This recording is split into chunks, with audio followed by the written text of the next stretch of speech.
കേരളത്തിലെ പൊതുവിദ്യാഭ്യാസ മേഖലയുടെ വരാനിരിക്കുന്ന ഒരു വർഷത്തെ പ്രവർത്തനങ്ങളെയും അക്കാദമിക് പ്രവർത്തനങ്ങളെയും കൃത്യമായി വിരൽ ചൂണ്ടുന്ന 2026-27 അധ്യയന വർഷത്തെ ഔദ്യോഗിക അക്കാദമിക് കലണ്ടർ പൊതുവിദ്യാഭ്യാസ വകുപ്പ് പുറത്തിറക്കുകയാണ്. സംസ്ഥാനത്തെ ലക്ഷക്കണക്കിന് വരുന്ന വിദ്യാർത്ഥികളെയും അധ്യാപകരെയും രക്ഷിതാക്കളെയും നേരിട്ട് ബാധിക്കുന്ന ഈ നയരേഖ കേവലം അവധി ദിവസങ്ങളുടെ പട്ടിക എന്നതിനപ്പുറം കൃത്യമായ ആസൂത്രണത്തിലൂടെയുള്ള വിദ്യാഭ്യാസ നയങ്ങളുടെ പ്രതിഫലനമാണ്.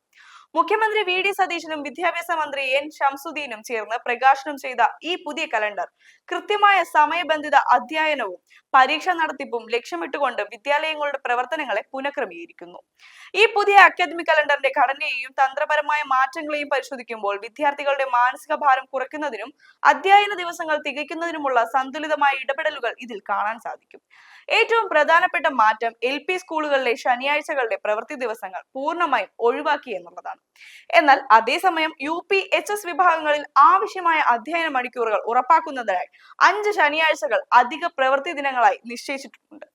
കുട്ടികളുടെ പ്രായത്തിനനുസരിച്ചുള്ള പഠനഭാര ക്രമീകരണത്തിന് ഭരണകൂടം നൽകുന്ന പ്രാധാന്യമാണ് ഈ നയപരമായ തീരുമാനത്തിലൂടെ വ്യക്തമാകുന്നത്.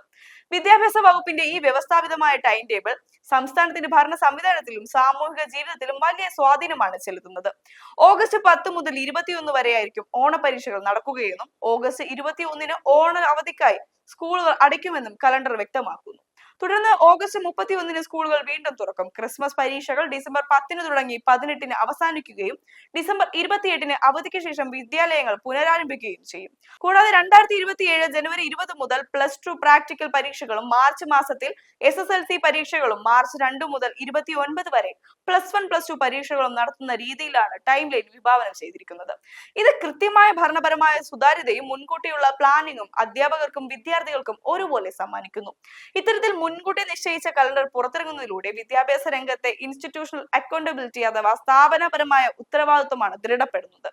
മുൻകാലങ്ങളിൽ പരീക്ഷാ തീയതികളിലും അവധികളിലും അവസാന നിമിഷം ഉണ്ടാകാറുള്ള ആശയക്കുഴപ്പങ്ങൾ ഒഴിവാക്കാൻ ഇത്തരം വ്യക്തമായ ചട്ടക്കൂടുകൾ സഹായിക്കും. പ്രകൃതിക്ഷോഭങ്ങളോ മറ്റു അപ്രതീക്ഷിത അവധികളോ ഉണ്ടായാൽ പോലും നിശ്ചയിക്കപ്പെട്ട അധ്യയന ദിവസങ്ങൾ നഷ്ടപ്പെടാതെ മുന്നോട്ടു പോകാൻ അധിക പ്രവൃത്തി ദിനങ്ങൾ കലണ്ടർ തന്നെ വിഭാവനം ചെയ്യുന്നത് ദീർഘവീക്ഷണത്തോടെയുള്ള ഭരണ നിർവഹണത്തിന്റെ തെളിവാണ്.